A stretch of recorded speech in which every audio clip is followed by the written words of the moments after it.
6 বছৰ আগৰ পৰাই এই সকলো ঘটনাবোৰ মোৰ দৃষ্টিগোচৰ হৈছিল। সকলোৱে যদি মোৰ আগৰ ভিডিঅ' চাই তেতিয়া গম পাব মই প্ৰায়ে কৈ আহিছো জুবিন গাৰ্গ হৈছে অসমৰ এটা ডাঙৰ সম্পদ। কিন্তু একাংশ লোকে জুবিন গাৰ্গক নিজৰ ব্যক্তিগত স্বাৰ্থৰ বাবে ব্যৱহাৰ কৰি আছিল। তেওঁক ব্যৱহাৰ কৰাক লৈ কিছুমান কথা বহুদিন আগতে উপলব্ধ কৰিছিলো আৰু তেতিয়াই সামাজিক মাধ্যম যোগে মই এই কথাবোৰ ব্যক্ত কৰিছিলো। সংবাদ মাধ্যমৰ সন্মুখত এই মন্তব্য কৰে ৰাজ্যৰ মুখ্যমন্ত্ৰী হিমন্ত বিশ্ব শৰ্মাই।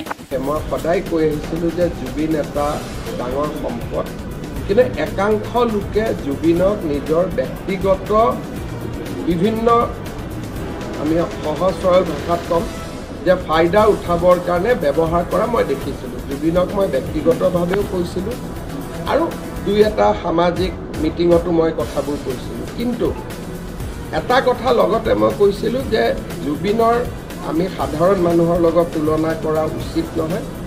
সাধাৰণতে আৰ্টিষ্ট মানুহবিলাকৰ ব্যৱহাৰ সাধাৰণ মানুহৰ দৰে নহয়।